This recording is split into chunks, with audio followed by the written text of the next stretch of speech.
This episode is brought to you by VIX Plus. If you liked VIX, you will love VIX Plus. Introducing the world's largest Spanish language premium streaming service with original and exclusive content like La Mujer del Diablo or the biographical series of Maria Felix. Stream original series, movie premieres every week, premium soccer from the best leagues in the world, sports, news, and much more. Go to VIXPlus.com and start your 7-day free trial today. All right, Marie. So we are now both agreed that we can create our own thought forms and maybe even our own tulpas. And have them do battle. Yeah, exactly, right? We know that from Pokemon. But how do you do it? Like, what's the process of making a tulpa and even of making a thought form? Well, first we need to talk a little bit about how to control your own astral body and how one can see an astral body or thought form to begin with. And really, at the center of this is just like, how the heck does a photograph work in a camera? Oh, man. You have to take a picture with your mind, dude. You sort of have to take a picture with your mind, dude. It's going to be another burner episode, isn't it? It's going to be great. Jake, roll the tape.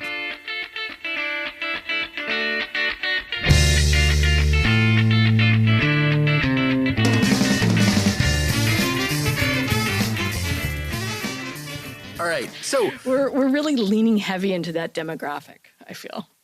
Oh, of what? People who care about cameras? People who care about cameras, Venn diagram with burners. Oh, yeah, absolutely. 100%. And Pokemon lovers, like that center piece of pie in that triple Venn diagram, that's people that listen to our show. Yeah, that hard group of about 10 to 20 folks. That's really who we're hitting with this series. So last episode, we mentioned that there are really 3 types of thought forms, at least in theosophical thought. Those being that which takes the image of the thinker, that which takes the image of some material object, and that which takes a form entirely of its own, expressing its inherent qualities in the matter which it draws around it. Last episode, we talked about type 3. We sort of talked about a little bit about type 1 and the idea of like the aura of the person or whatever. But we looked at a specific subset of type 3. These are the thought forms which take their own identity, but can be both consciously or unconsciously created. The book Thought Forms looked mostly at those which were created unconsciously, but which could be identified by psychics or those with the ability to see or read auras. This can be done in a number of different ways, from like squinting your eyes and focusing the peripheral vision on someone or something, to using special seeing stones or plates filled with water. Another way, sometimes used, is to sort of look past the object you're trying to see, making it go out of focus. And so then, by looking at the different ways your vision takes in this person, it's thought that you can sort of pick apart auras or radiating energy from the individual. Like, we didn't talk about it last episode, but these are the sorts of ways that they use to see the thought form or the aura that then were used to make those drawings or the paintings, I guess, that we talked about last time. Yes, which are still like bugging me. So, well, Marie, have you ever tried doing this before? Like, have you ever tried making your vision go out of focus and just like seeing like color or just seeing like light kind of filter through into your eyes? Yeah, or like at night when you just sort of stare at something that is already dark. Yeah. And see it go out of focus and see it change, like almost change colors. Yeah, sometimes until I give myself like a little bit of a headache. Yeah, no, same. I feel like me too, yeah. Seeing something in your peripheral vision is so weird anyways that when you try and focus on your peripheral vision, it becomes sort of like it almost becomes kind of self-defeating because you're just like you keep trying to move into seeing in your peripheral. It's like trying to not think about something.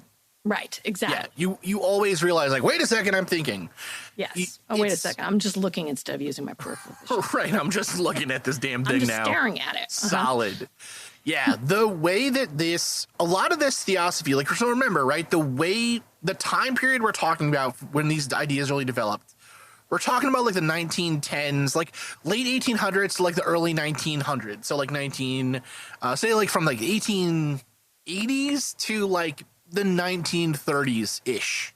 Mm-hmm. You know, even up to the 50s, really, these ideas, they're not developing anymore in the 50s, but they're becoming they're starting to be used by other religions, like, for example, Scientology, who took a tremendous amount of stuff from these ideas and from the books that we talked about or are talking about in this series. But scientifically at the time, are kind of in the world of physics and in the physical that we would think about as being kind of, the solid world of measurements and whatever. During this time period, a huge amount of upheaval, right? Mm-hmm. X-rays, electromagnetic waves, like the fact that light was just another type of radiation, and that a lot of these things that were both seen and unseen were just a type, energy, just frequencies and vibrations of energy pulsating through the air. And the fact that things could have a sort of mixed identity, that things could be both a particle and a wave simultaneously. And, things like Schrodinger's cat, for example, these sorts of almost like the injection of metaphysics into science or into physics, right? So metaphysics and physics kind of going around the horseshoe and starting to almost touch again in the center. Right. Or having to quantify something that can't be seen. Exactly. Yeah. That is really the linchpin to all of this, and the real important context, I think, for a lot of these ideas. And one of the first ways that we really started to be able to notice that there were, and for the everyday person, basically, like not the everyday person, I suppose, but for an interested layman or layperson to see these unseen things, was in photography and taking photos using cameras. So if we think about how a photograph works, the history of the photograph goes back to daguerreotype. And all photographic processes really work in the same general way, even if at the time we didn't fully understand how they worked. So how do photographs work? First off, how does seeing something work? Like how does actual vision work in general? What you're seeing around you and what your eyes are sensing, like what's happening is a photon hits a surface. So a light source hits a surface. Some of that light gets absorbed by the surface. The stuff that bounces back off of it, the stuff that is kind of rejected from the surface, that is the color of an object that you end up seeing. And so what happens is those photons they bounce off the object, and then your eye senses those photons, and your brain then does a complicated bunch of magic to turn it into an image in your head. It's not magic, but that's kind of how it works. Right. And it's upside down. It's upside down when it first comes in. Yeah. Down. Yeah. It's crazy. It's nuts. The way that a camera works, basically the same thing without the magic.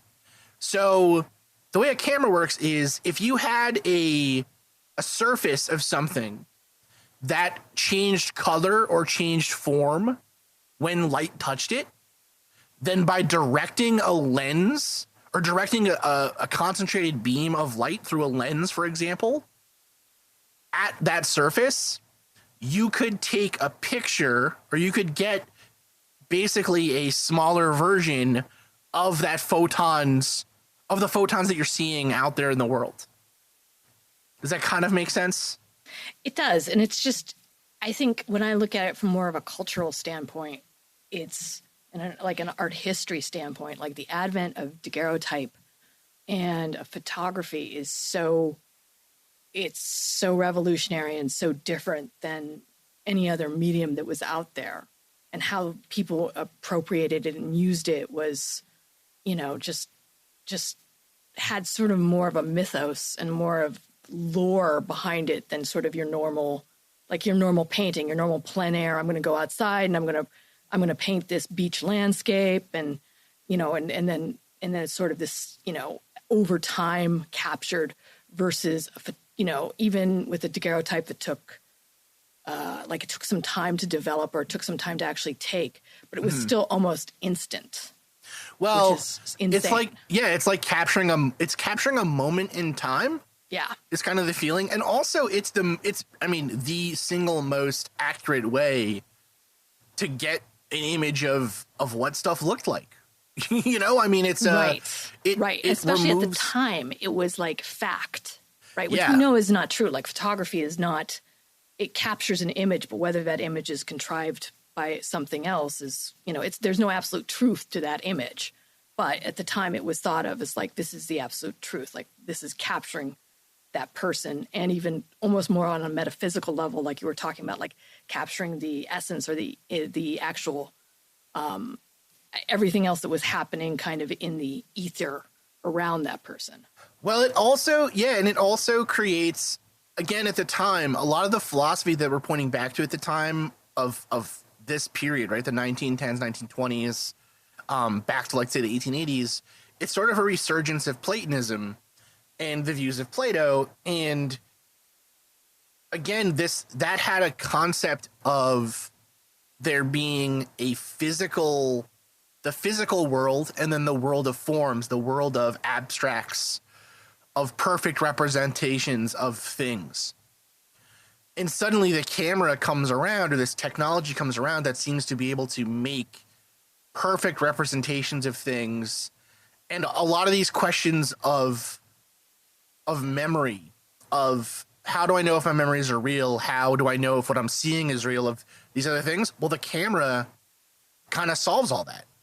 Yeah. You don't have to remember anymore, because you can take a photo. If you wanted to, you could take a photo of every moment of every day and fully remember at least the visual representations of what you were seeing. So it's like the first time almost that there is objectivity, real objectivity in the world of vision, of sensing. Right. But it's still, yeah. I mean, I would still argue that it's still, there is no such thing. Like, that's the perceived. Well, no, there is no such thing. Yeah. There is no such thing. But it goes from this, like, before this, I think all of us listening, everyone listening here, I think would say taste is a subjective sense, I think, for a lot of people. So if I like coffee, you might hate coffee. If you like strawberry ice cream, I might hate strawberry ice cream. But like, vision, if you don't like coffee, you're dead to me. Well, yeah, you're not listening to the show.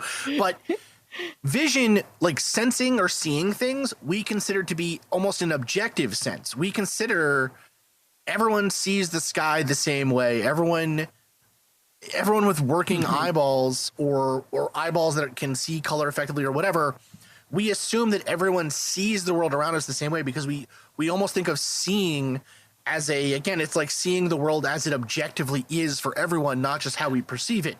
But that's not true. No. And that change in kind of philosophy or thought, the camera makes that possible, because, imagine if you had a machine that could reliably tell you if something was sour or not. It's like the same thing here. It gets rid of the subjectivity of the sense, which is just a huge change in the way that the brain of people at the time thought about this. I'm talking now about brains as opposed to people. Very strange. Anyways, whatever. So the way that these cameras work then, so any camera, again, all a camera is doing, it's taking light in from the surrounding world. It's focusing it down onto a substrate that changes with the application of light, of electromagnetic waves of some kind.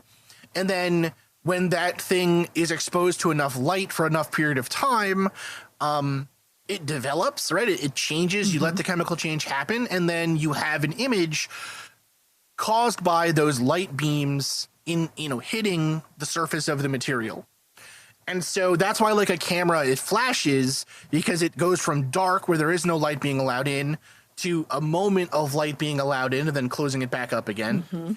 And that's also why you have a lens on a camera, is again to kind of magnify and focus that light beam.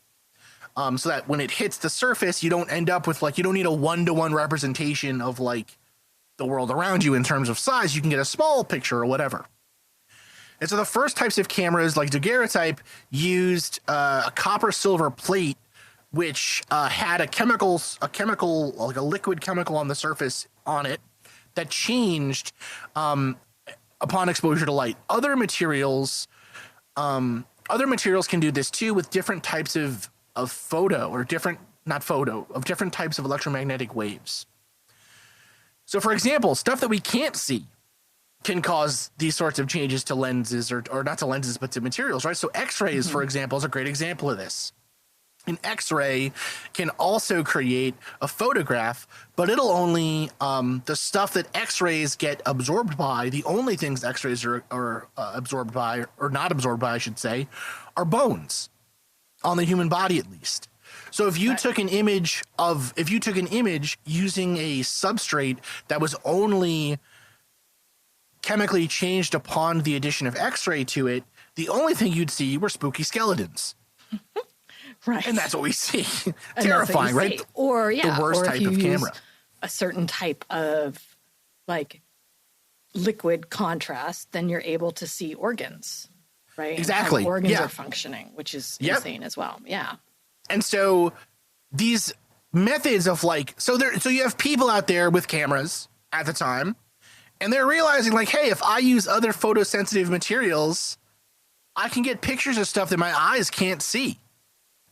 So what are these other things? They must be auras. They must be these other things that philosophers and religious people have told me about for my entire life. And so these methods of seeing auras or thought forms using these photosensitive plates come about, right? So, for example, one of the most common was using a glass lens with a cyanide dye on it. This would react to like ultraviolet or infrared radiation.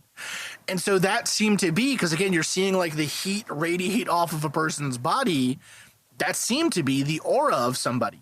Yeah. And so you had super safe to work with. Like at the time, all this stuff, super safe. Well, it's like, they're dyes. We're radiating people. We're giving them poison. Super good.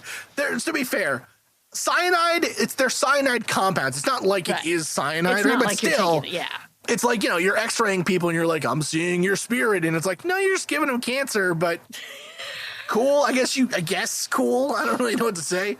So the method of using, of seeing auras in this way famously was used by a Dr. Walter Kilner. He wrote a book that was initially called The Human Atmosphere and then later retitled it to The Human Aura. And so he tried using these sorts of photographs to diagnose ill individuals, like to see what was wrong with them.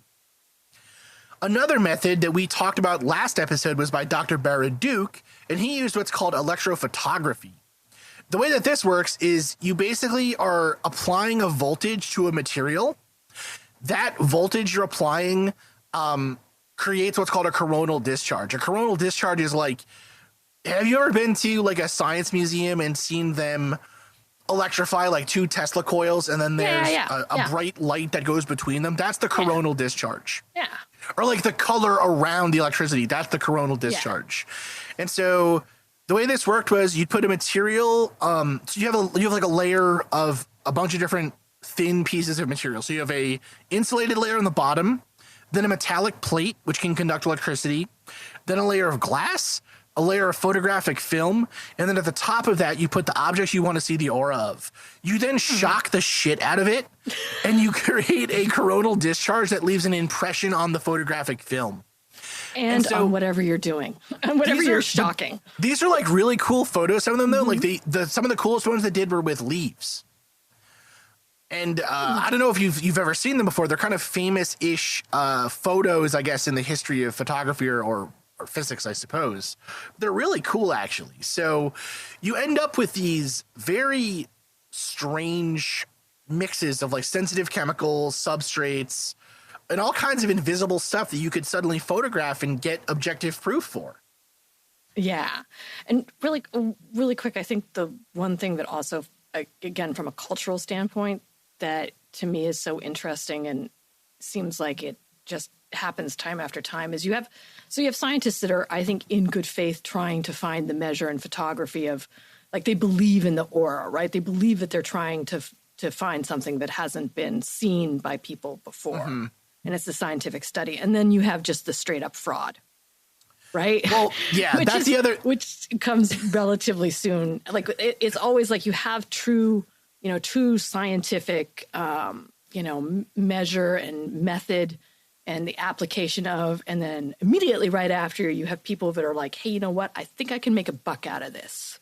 These things are always I think innocent. I can make a buck out of this. Yeah. I think I can fake this. They're innocent for the first like week, and then Maybe immediately yeah, the grifting and fakery starts. Yeah, It's and always that way. And even a good nature, like I'll bring it up, like it's worth its own episode, and I know people have done it before, which is the Cottingley Fairies, Yeah. right, of 1917, which is pretty much it's in this ballpark, right? That like these little girls in England, captured in photography fairies in their garden, and had pictures, and Arthur Conan Doyle was was intrigued by it, and all this stuff. And it turned out, of course, unfortunately, that it was fake. They did not capture fairies on the camera. But it's like, to me, it's like, it is always so fascinating to see, like you were saying, for maybe a week, maybe less, maybe a day and a half, it's this pure, or not, at least this well-intentioned thing. And then soon after, yeah, grift. The money starts pouring into somebody's coffers that shouldn't be making money on it. Yeah. The interesting thing, like you mentioned, the people doing a lot of this work, like obviously real science is happening with this stuff. This is when people are studying how does radiation affect the world around us, and what does it mean, and how is it related to light, and how can you measure these things. And from this time period, like one of my favorite pieces of scientific equipment is the electron microscope, and it's basically just a camera, but it uses electrons instead of using photons. And the reason you use electrons is because you can get much, much better resolution of much, much smaller things. So you end up with being able to take photos and see things at like the nano, or not really the nanoscale, but like at the micron scale. So just above nano, right? It's fascinating, the stuff that this technology leads to. But again, at the same time, like this is a technology that's not that old. Not many people know how it works, but it's seemingly showing like this is the perfect type of grift, because, or the perfect type of magic trick, because you can take a photo of somebody just sitting in a room. You can take a photo of somebody sitting in a room, anyone in the world at any time. You can take a photo of them using, say, a lens and a substrate that interacts with infrared light, for example, and take a picture that responds to the stuff they're doing in the room. That you can say this is the aura, and that person has, like, how do you disprove that that's the aura without being literally the top scientist of the time? Well, you can't. In physics, you can't. Right? Or if you don't have that much scientific wherewithal to be able to manipulate the chemicals for that, you can also fake it in real time, right? Like there's always the images of the spirit presence in the photography, right? Which you can kind of tell were done by, some common illusions, like a Pepper's ghost or something standing, in the corner, or, some of them are better than others, but it's sort of weird because it almost becomes its own type of mastery and fine art, is how well can you manipulate an image. So you're using the science, or you're using almost like stagecraft to create something that is, so again, supposedly more of a subjective, in the moment reality, which to me is kind of a trip. It's crazy. It's just a trip. Like, it's like getting really good at Photoshop. It's like getting really good at Photoshop before Photoshop was even a thing. Side story. When I was in high school, I had a friend who had like a humongous head, right? Like a really, really big head. But he was like a big goofball, and like fairly non-dangerous. Did not see this story coming. I didn't see this story coming. Okay. Very, like, a pretty nice guy, right? Like, whatever. I'm sure if he's listening to the show now, he's really pleased with himself. No, I have no idea if he listens to this. Yeah. I doubt he listens to the show. But anyways, there was not after this episode for sure. No, never again. There was a picture of him at a party with like 5 other people, and I thought it'd be really funny to Photoshop his face in on all the other people's faces, and it looked like it was the best Photoshop I've ever done, Marie. Oh my God. And for years, that was his like Facebook profile picture. Anyways, Good times. Okay, so. Well, and really quick, the other thing, that I think is worth pointing out at the turn of the century with photography that is sort of almost the inverse of the aura or of the faking the photo spirits is the Victorian practice of photographing the dead as if they're living, right? So that's almost like the inverse of all of this. It's like, instead of trying to capture the otherworldliness of the person, their aura or whatever, or even trying to fake, their out-of-body ghostral, spectral presence, ghostral, I don't know if that's a word, but whatever, spectral presence, they're capturing the corpse as a living, trying to make it into a living memory, right? So they'll be sitting in family photography, family pictures, at the dinner table or posed, in repose in a chair reading or something. And to me, that's like one, significantly creepy, but then also just a real interesting use of that medium kind of juxtaposed against everything else that's happening with it. It's wild. That's a, oh God, I hope our advertisers are something for food. We'll be back after this break. Hi, I'm Brendan Slocum. I'm going to tell you how music can save your life, what it can do for you, and what it has done for me and my guests. It's such a universal language. You can go any place in the world, and I love that. Hey, if you got soul, you got soul. I don't care what your color is.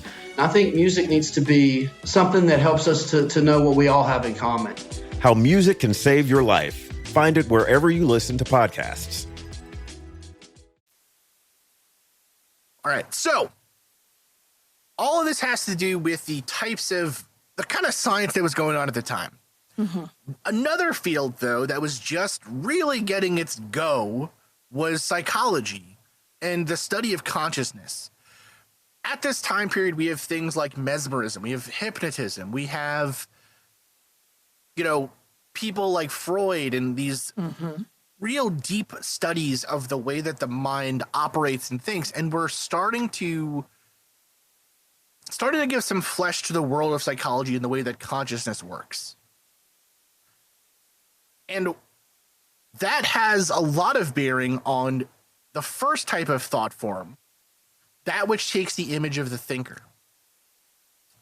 And also that which takes the image of some material object, so thought form 2. I promise this is getting to tulpas. But let's talk a little bit about that first type of thought form. This type of thought form, it's not even really a thought form, right? Because again, we talk about how the theosophists of the time, they thought that your body was made up of different parts, and that your soul, your spirit, was really kind of its own thing that existed independently of the material of your body, the flesh. And this idea gets really fleshed out in a book called The Projection of the Astral Body by Sylvan Muldoon and Hereward Carrington. This is a weird book. So Really? it's a little weird. It's a little weird. This book talks about a concept of. So, okay, I'm going to read a little bit from this book in this section here. So here's the beginning here. This is by Hereward Carrington. Okay. So, quote, the astral body may be defined as the double or the ethereal counterpart of the physical body, which it resembles and with which it normally coincides. It is thought to be composed of some semi-fluidic or subtle form of matter, invisible to the physical eye. It has in the past been spoken of as the etheric body, the mental body, the spiritual body, the desire body, the radiant body, the resurrection body, the double, the luminous body, the subtle body, the fluidic body, the shining body, the phantom, and by various other names. In recent theosophical literature, distinctions have been made between these various bodies, but for our present purposes, we may ignore these distinctions and speak of the astral body as some more subtle form, distinct from the organic structure known to Western science and studied by our physiologists. If you've ever seen the movie Donnie Darko, which if you're listening to this show, you've definitely seen Donnie Darko. Oh my God, yeah. The scene where Donnie is sort of going through time, and he has this fluid cord that connects to the back of his head. Oh, yeah. That is literally exactly how the astral body is described by Muldoon and Carrington in this book. Great movie, too, by the way. Pretty great movie. Yeah. What they talk about is the idea that when you go unconscious in some way, so when you're sleeping, when you get hit on the head, when you whatever, you can make your astral body, the spirit, come out of coincidence with the physical body. And when that happens, you can move about initially within what they call the cord range. And the cord being the life force that connects your astral body to the physical body where it's laying. And that's what that kind of cord is in Donnie Darko, or at least that's what it's alluding to. This has also been recently reappropriated to bits and pieces by the Marvel Cinematic Universe. So yeah, and too. This also is literally exactly what Scientology calls the Thetan body, right? So this book really, really influenced Scientology, and therefore a whole lot of other spooky, weird, dumb shit that is going around today. But so this book, what they mention is that most of this is written by Muldoon, yeah. And Muldoon goes through a lot of time in this book being like, if other people knew how the fuck to do this, they'd tell you. Nobody but me knows how to astral project, and they're all idiots. It's awesome. Or like most of the book, he's just like, these people are jackasses. They don't know what they're talking about. He's a SME, right? He's a subject matter expert on this. He is the subject matter expert on this. Like one of the first SMEs. So he talks about how he had his first... He mentions this book. It's like a textbook on astral projection. It's super interesting if you're into this stuff. I highly suggest it.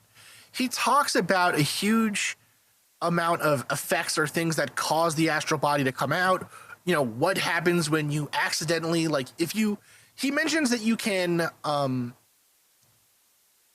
lot of what he talks about today, we know of as being sort of sleep disorders almost. He talks about sleep paralysis, and he mentions specifically making dreams like true dreams, right? So dreams where you are like lucid dreams, number one, dreams where you're kind of really in control of the dream, but then also goes a step further and says, besides lucid dreams, you can actually, dreaming is one of the best ways to get yourself to astral project, because you can control what happens in the dream to start with. So you can kind of create the situations in which you will astral project. Okay. So they mention some of the effects or things that can cause you to wake up, right? So like noise, obviously, a slap in the face, water in the face, whatever, right? The kind of stuff, again, needs to be fed. Yeah, stuff that wakes you up, right? But they also mention that if you get frightened, if you get in the dream itself or in the astral projection state, if you're frightened or if you are upset or whatever, your astral body will be slapped back into the physical body. So can I ask a quick question about the whole astral projection thing, though? Sure. So here's the thing I don't get. It's in a dream, which is basically in the reality in your head.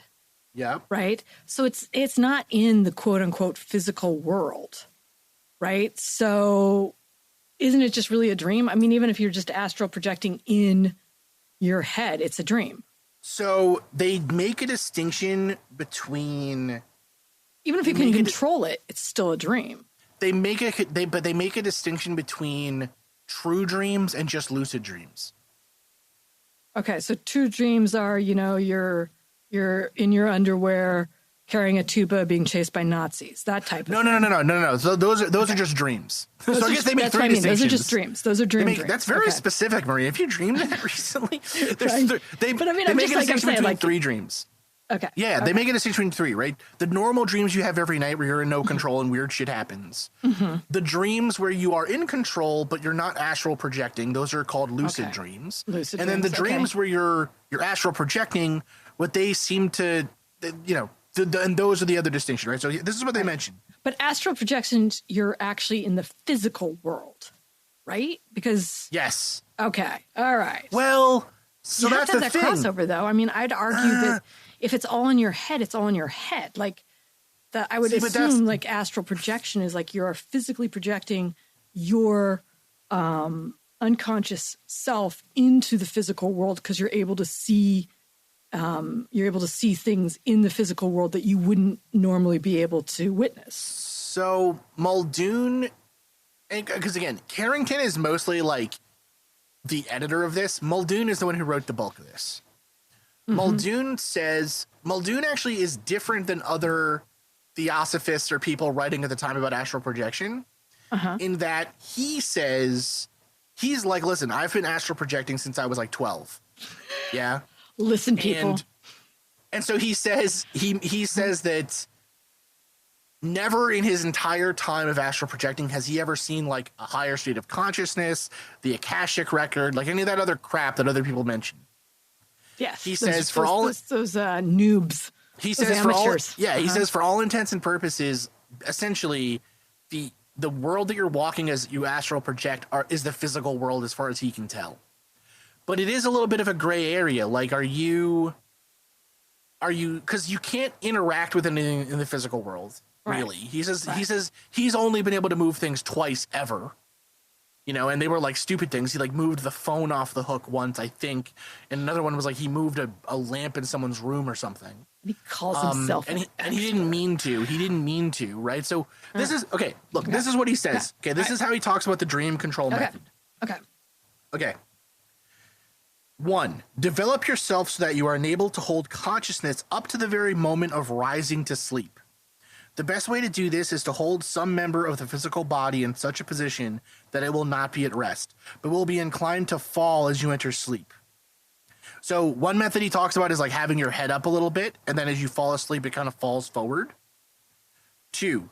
Construct a dream which will have the action of self-predominant. The dream must be of the aviation type in which you move upward and outward, corresponding to the action of the astral body while projecting. It must be a dream of something which you enjoy doing. So his weird example for this that he enjoys doing is riding an elevator. And so he's like in his dream before he astral projects, he's lying on his back on an elevator. And so what you're trying to do is basically, they kind of mention almost like inertia of the astral body. So it's like, you're moving forward, because that's another example of where the astral body goes out of coincidence is like if you're in a car crash or something, for a moment, your astral body goes out of coincidence because it will keep moving forward if that's what your will told it was going to be doing. So if you're in an elevator in your dream, you're expecting to keep going up. And so then at the top of the elevator where it stops, your astral body will keep moving forward. And when you're at the point of astral projection, right as you fall asleep, it'll keep going forward, and eventually you'll regain consciousness as an astral projecting entity. And so 3, hold the dream clearly in mind, visualize it as you are rising to sleep, project yourself right into it, and go on dreaming. In the dream, the elevator or whatnot begins to move upward coincidentally with the projection of the astral. That is, you imagine that you are starting upward the very moment you rise to sleep. Or the whatnot. Yeah. Yeah. And so the next thing they talk about that gives a lot of leeway there. That's a lot of gray area. The whatnot. Okay, go ahead. Keep going. Keep going. The other thing they say is so once you've been able to kind of make yourself lucid dream to the point where you can, you're dreaming of being on an elevator or a roller coaster or whatever, some moving object that's moving upwards with your body. The next step or the next challenge is making yourself realize as you're dreaming that you're dreaming. Okay. And once that happens, then if you've done everything right, you will be astrally projecting, not just simply lucid dreaming. Yeah. But okay. And so what they say is basically, and like, that's the thing, right? They kind of make a distinction between like, say, the dream world and the real world, but not really. And you have to remember too, philosophically here, they're taking the position that the mental is the real world, not the physical world that you see. Yes, but then you got to make that leap to get to the tulpa, right? Like you have to have it in the real world to be the tulpa. Not the real world, but the physical world. So what they're mentioning is you kind of do, sort of. We'll get to that. We're going to get to that, I promise. Right? Okay. You kind of do. It's a good Sorry, point. I'm rushing ahead. I'm rushing. No, it's a good point. It's a good point. I'm already coming up with the solutions for the tulpa. No, it's a really good point, right? I'm getting impatient. So what the other some of the other stuff they mentioned, right? So the reason that they think dreaming is so important, because he says there are other ways to make yourself astrally project that don't include dreaming. Yeah, hitting yourself on the head. Dreaming is just literally there's a section that's like a bonk on the head. Dreaming is the one that's most common. And that's another thing they mentioned like too. A Bugs Bunny cartoon. They basically say, like, their argument almost is that dreams, like, it's hard to parse apart. Maybe they mentioned this in another work, or maybe I just didn't catch it in this book as I read through it. But basically they seem to make the case that dreams and reality are basically the same thing. That when you dream, you are astrally projecting. You just may not realize it. And so, although there is there's the dreams that you control and the dreams that you don't control. Mm-hmm. And in the dreams that you can control, you still may not realize that you're astrally projecting. But you are astrally projecting. Like, you are still projecting. You just aren't aware enough of that fact to do anything useful. Does that kind of make sense? Yeah, I think it kind of makes sense, but it also seems kind of like a cop out too. Like it seems like a pretty easy out. Like you're doing it no matter what you're doing. Well, that's sort of then again, like, you know, it's just dreaming. Why does it have to be astral projecting if it could just be dreaming? Yeah, I mean, and especially if you can't control it or if you're not aware of it, but you still are astral projecting. That's sort of like, well, but then when would you just be dreaming? Well, so then that's every dream just an astral projection. And then what's the difference between the two? And why would you even care about having lucid dreams if they're all the same? Well, that's the thing is I have a problem with this expert. That's the problem. You really do, Marie. The subject matter expert, not for you. The idea is that if you were in control of the dream, you could do things like tests to see if it was true or not. You know?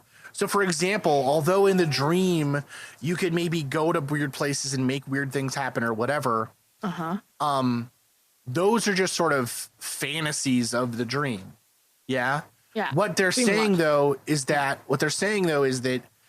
if you were, they are making a distinction still between dream logic dreams where just weird stuff happens and there's no rhyme or reason or whatever, and being in the world around you and thinking you're dreaming or seeming to be dreaming, but not really. The why is not really touched on in this book as much as the how or how does you make it happen.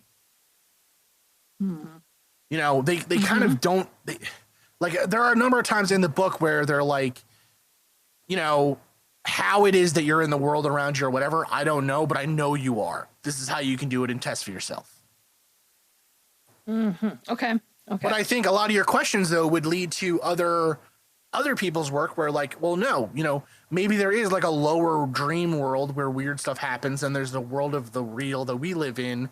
Are all of those worlds just, I don't know, planes of existence or something that we can't, you know, in Sandman by Neil Gaiman, right? Is every world of the dreaming a real world that kind of coincides into one central world? You know, it's a very interesting thing. Yeah. Well, I mean, it's just, for the physical world and the dream world, I don't know. Like, the difference can be relatively straightforward. I mean, it's relatively stark in some I just don't know. Like, I don't know. I will have to read the book and take it up and see and check in with the expert myself. It's very interesting. One of the things that they mention too, they do mention like experiments you can do.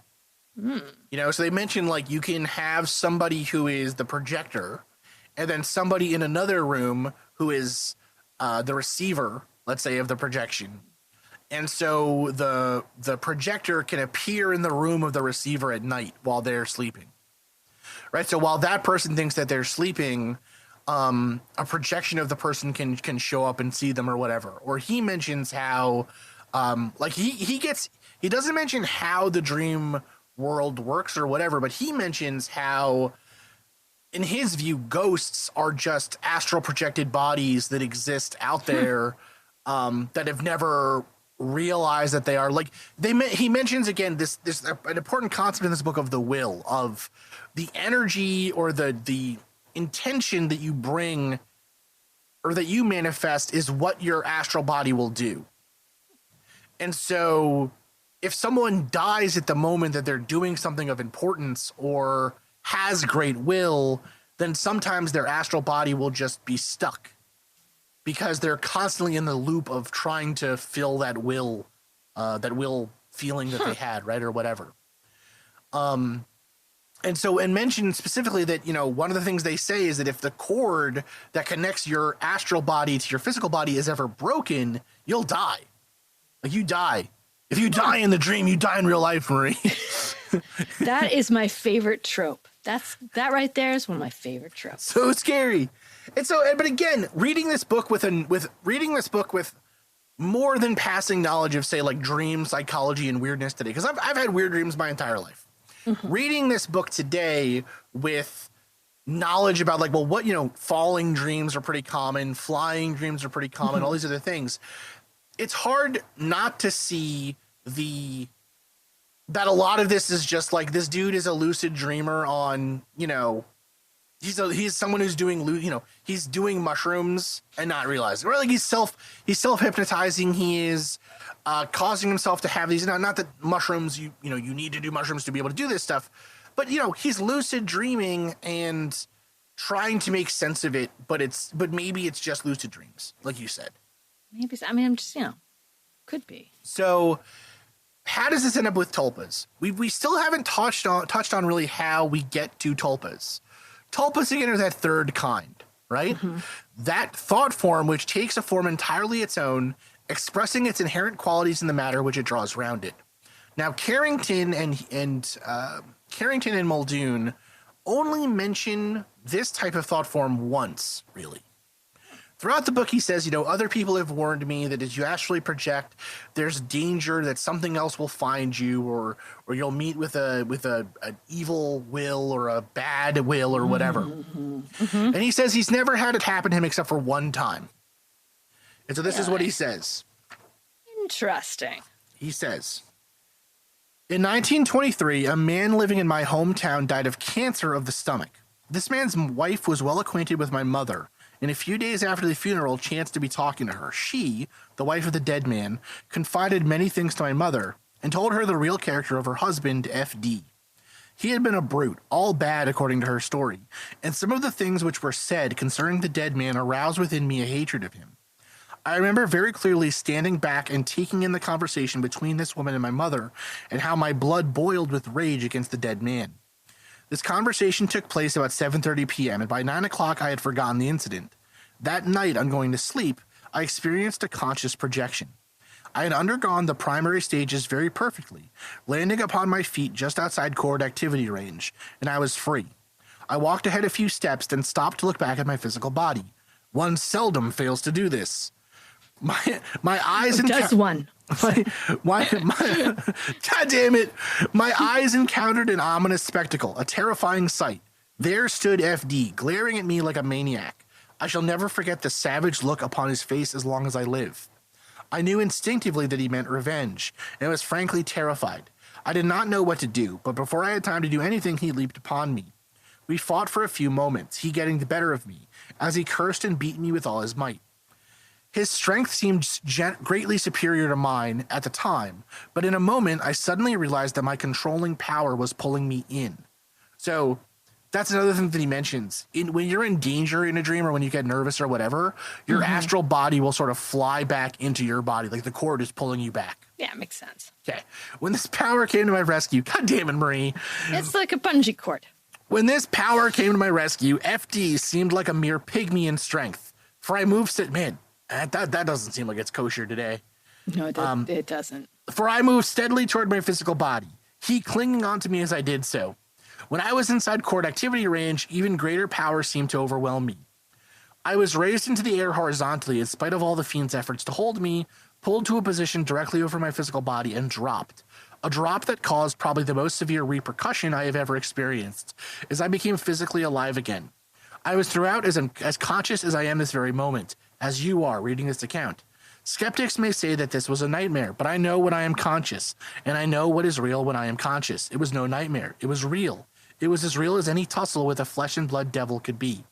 Was it Luther who claimed to have had a tussle with a devil? Who knows? Perhaps he did.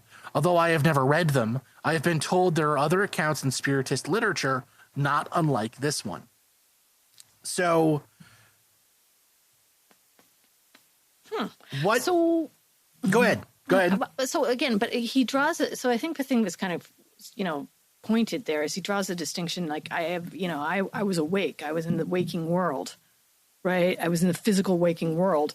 But, again, I still have issues with how that actually fits in with the whole astral projection, dreaming, not dreaming type of thing. Like, it could have been night terrors, right? It could have, it could be some type of sleeping disorder, or it could have just been, a nightmare. I mean, I hate to downplay it. He seems so convinced, and that no one should tell him differently. But what do you think? Well, it's hard because, again, the one thing they keep coming back to throughout the book is that there's basically nothing you can do as a astral body that has any impact on the physical world. Right. The closest he can get is learning information about other people or other things that he didn't know beforehand. So, so they mentioned going to see a friend, astral projecting to a friend's house and seeing, what dress they were wearing or something, and then asking them about it the next day. Right. Or if they lost their car keys, stuff like that. Yeah, stuff like that. That's really the only thing they can do. Mm-hmm. Which feels like a pretty, that's like, it's like if, being able to turn invisible when nobody can see you, right? Like that's right. A very, when no one is looking at you, you're invisible. That's the worst damn superpower, Right. Great. You can you're just a sex pest looking in people's windows. You know what I mean? Like, great, cool. All this psychic power and all makes you a pervert. All this psychic power, and all you can do is be a peeping Tom. And all you can do is be perverted. Yeah. So it's kind of interesting. On the other hand, they give pretty clear instructions. If you wanted to try, I guess you could pick up a copy of this book and give it a go. And I gotta say too, there are times in my own life where I have dreamt stuff that he mentions deja vu. Yeah. And he mentions being able to dream stuff that happens in the future. I think we've all kind of had that feeling of you're just this week I was watching King of the Hill with my wife, and we were talking about something, and I said to her, I really I remember dreaming this exact conversation. And there have even been times where in my dream, I say something and I get into a fight with somebody, or I get into, I make a bad decision or something, and then I don't do that thing in the real world. Right. So, and again, the brain is a super powerful computer. There are only so many likely decisions you'll make in a day. Is it so out of the ordinary or so out of possibility that your brain could just get, you could dream every possible outcome of a day, and sometimes the brain is right just by sheer chance? I don't know. I mean, Maybe. we should do a whole episode on deja vu, because I have deja vu. I used to have it much more frequently. I have it sometimes now, and I also have the sensation of when I had taken a different option sometimes. Yeah. Like you were talking about. I remember this going something a different way, but I don't know. So then that kind of cues up what prompted that memory or that response? And is it truly something that happened prior? Just because you are remembering it as being something chronologically that was prior. Well, your brain just doing some kind of a glitch that makes it feel like, oh, I've done this before. I've seen this before. Exactly. Or it could be, again, you go to work every day. Right. It's probable that you'll have dreams about your job. You know what worries or what concerns you have at your job every day. Right. Is it so unlikely that you'd have a dream that would be like, hey, don't work with this person because you know it goes bad for you, right? And then you dream that you went with that person, you had a bad experience, and then you regretted it. And then in the real world, you're like, I'm not going to work with, Bill. He's a dick, right? Like, Bill is it possible? It's very, it's fascinating. And so, it's and also, dude, you have got to watch the rehearsal. You've got to watch it on HBO because it is that premise. That's the premise. Like, I'll have to check it out. If you have a hard decision, if you could run through every scenario to see the best outcome and best prepare, would that make that decision easier? Super interesting. Love to check And it out. It was the first episode, and I was tweeting about this. Even the second one, I don't even know what I'm watching. Like, I feel like I'm watching somebody's thought experiment in their head. And it's insane. It's really good, but it gets you thinking about these things because then you're like, well, what is free will? Because you can't predict every outcome. That's impossible. But like you're saying, you can predict. The bell curve says that, hey, there's a good portion of stuff that your brain can probably compute into to at least have some type of a realistic scenario. But does that account for deja vu? But right? When you have deja vus and you're not doing something that's very, again, like you're at the grocery store, you're not at the grocery store, you're getting gas. I mean, maybe it's mundane things, but it's like, it's sort of an outlier. I've never been able to fully understand it. That's the other part, though, that I think is really important for us to mention here is that these are what people like Muldoon and Carrington and whoever, what they're fighting against actually is almost the idea that you could, if you had a good enough computer and our physics and science was strong enough, there are people who legitimately believe you could predict every outcome, right? It's just materialism. Like if everything in the universe is just atoms, crashing into each other ultimately, why couldn't you with a good enough computer predict how every single thing would go? And then we don't have free will. Yeah. So that's the funny thing. Like it's, all of these ideas seem ridiculous, but then, like you said, the end of the day, the problem is do we believe in free will or don't we? You kind of can't. Free will is magic. You're accepting magic if you accept free will in some way. And so it's hard to then draw the strong line and be like, well, no, but I believe in free will, but it doesn't matter that has no physical explanation. All that other stuff is bullshit. Yes. Does that make sense? Yes. I don't know that. That makes sense. So what? So, okay. Tulpas. I'm getting it. Tulpas, right? Of course, this is the burner episode. So. We're good. Tulpas. The fascinating thing here is now we've come to the point where, all right, so there's an astral body, your astral body. And it also appears that you can control the stuff that happens in the astral world through the input of your will. Yeah. Yes. So you can cause your astral body to come out of coincidence with your physical body. Yes. You can cause you can move around as you'd like to with your will, right? That's another thing they mentioned in the book that we haven't really touched on is how do you actually move in the astral plane? And the way you do is you just sort of are like, well, I'm going there, and then you are going. They mention it like almost like, thinking about like, well, I want to move my arm upwards. You're not doing like, what is the thought that's making your arm move upwards? Because you can do it without thinking it. Right. Right. Right. He kind of mentions that that's basically what you're doing with your astral body, that you're kind of making stuff happen without even realizing you are. And it takes practice to get good at it, but that's basically what you're doing. But it also seems that you can, in the astral world, with enough worry or concern or thought on something, you can create things that attack you or move or make things happen. And that's the type of tulpa we all think about when we hear the word. And that kind of story is what we're going to finish this series on next time. Oh, you had me. You expert. He's going to be great. Thank you again, dear listeners, for listening to the Mad Scientist podcast. I have been your host, Chris Cogswell, joined by my co-host, Marie Mayhew. If you'd like to contact the show, please send us an email at themadscientistpodcast@gmail.com. That's all one word. You can also follow us on Twitter at Mad Scientist Pod or at Team Giant Squid for Marie.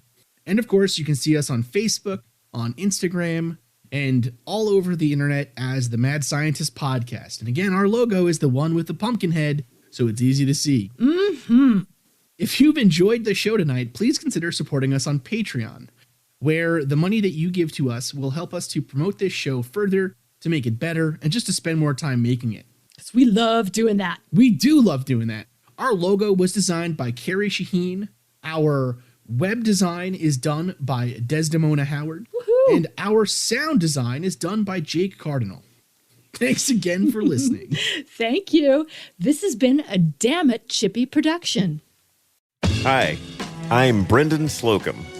I'm going to tell you how music can save your life, what it can do for you, and what it has done for me and my guests. It's such a universal language. You can go any place in the world, and I love that. Hey, if you got soul, you got soul. I don't care what your color is. I think music needs to be something that helps us to know what we all have in common. How music can save your life. Find it wherever you listen to podcasts.